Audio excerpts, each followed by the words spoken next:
All too often, we get hurt by someone or we get upset by someone. It could be a student, fellow colleague, or parent booster volunteer. It could be at home or somewhere in our professional life. In today's culture, it makes it very difficult to speak up or to speak your opinion. We don't want to be mocked or expressing our opinion or attacked for having a different opinion, right? Sometimes if we say something, we could damage or lose the relationship. Ultimately, it's fear of not being respected or accepted. But great leaders, the very best leaders, the most effective human beings on the planet all have one thing in common.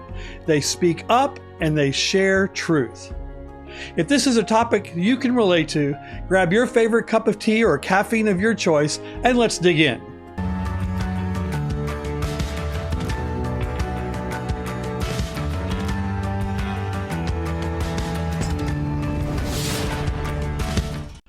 Like everything in our performance environment as musicians, the quality of our performance is all about the quality of your practice. The more you betray yourself by not speaking up when someone else is in a restaurant serving you, or if they're not being polite, or maybe a parent's being disrespectful, or maybe someone just out on the street is doing something that is dishonoring your humanity, the more difficult it becomes to be a strong leader as a communicator overseeing your program. Importantly, the more you practice speaking up or communicating truth, when you know you want to speak up, the more you will step into that next level of leadership. Think about your students in the ensemble. The more they overcome the anxiety of taking risk to make an expressive performance decision, they become more empowered to be expressive the next time.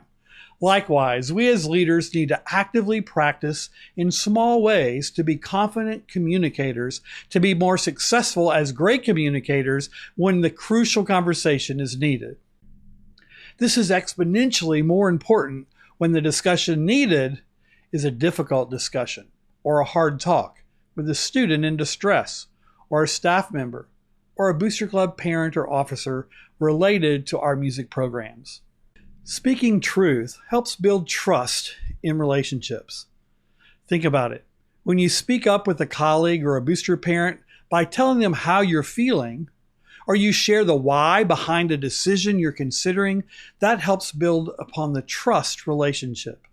And let's face it, if the relationship is an important one in your personal or professional life, it needs to be one built on truth and transparency versus sidestepping the truth to avoid potential conflict or disagreement. So there are 4 practices that Robin Sharma shares in his book, Leader Who Had No Title, that I believe can help you as a director or a Booster Club officer become a strategic leader in your communication.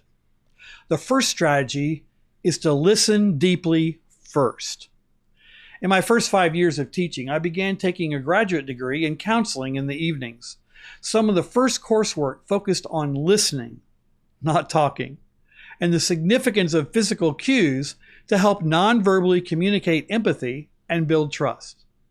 So let's say you're having a conversation with someone and you say, "Can we sit down and talk about something that's really important to me?" Tell that person initially what you want to talk about and what's bothering you in a non-threatening and non-accusatory manner, and then have the wisdom to listen deeply right after that. You want to sit in a non-power position, either your hands closed, intently listening. Some suggest taking your 2 fingers and listening this way as a silent reminder to be quiet and listen. So then you want to also nod your head as they're talking, and then follow up with, "So what I hear you saying is A, B, and C." When you listen to another person with the full focus of your presence, it's one of the high acts of honoring another person. You want your teammates to grow? Listen to them. You want your students to trust you as a teacher? Listen to them. You want to build a culture of excellence in your parent community? Stop talking so much and get brilliant at listening deeply. The second strategy is something that I've heard my friend Tim Lotzenheiser quote many times. It's better to be kind than right. Sharma says it in a different way. You can say whatever you want so long as you say it with respect. That's so important. Be kind in your conversation. If you need to let someone make a few excuses as part of their defense mechanism, it's okay. Be kind. They will understand your point if you are more interested in being heard rather than being right. Sharma shares an example of how you could practice this in your personal life to start empowering your communication habits. Let's say you've been waiting on someone for a meeting in the coffee shop and they're late. You could start by saying something like, if I may, I'd just like to share something with deep respect. Punctuality is so important to me, and I've been waiting here for a half hour, and your time is valuable, my time's valuable, and I'd be ever so grateful if we could, next time we get together, if we'd respect each other's time. You see, you said it with respect. Look how powerful that is. And if it's a healthy person versus talking to a toxic person, then they're going to appreciate you for being so truthful. And you're also going to teach them the punctuality matters to you.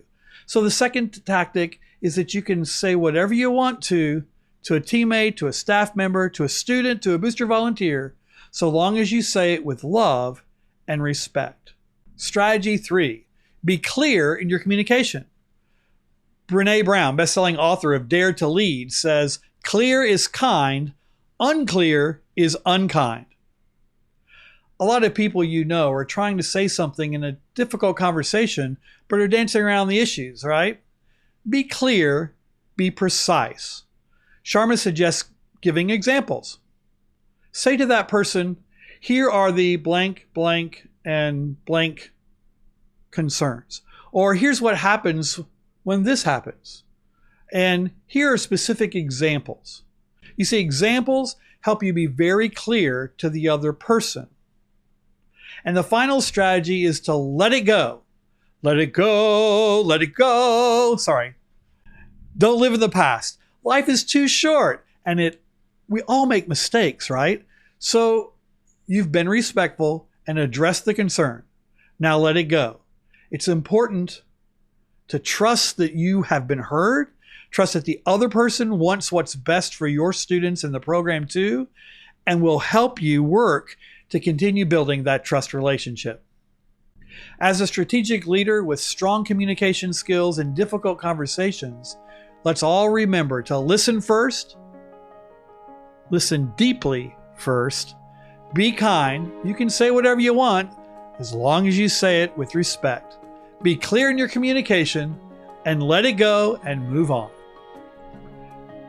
If this has been helpful for you, I hope you'll hit the like button and subscribe to the channel. And don't forget to check out the notes. I've left something special for you as a way of saying thanks for spending time with me and Tea with Dr. V.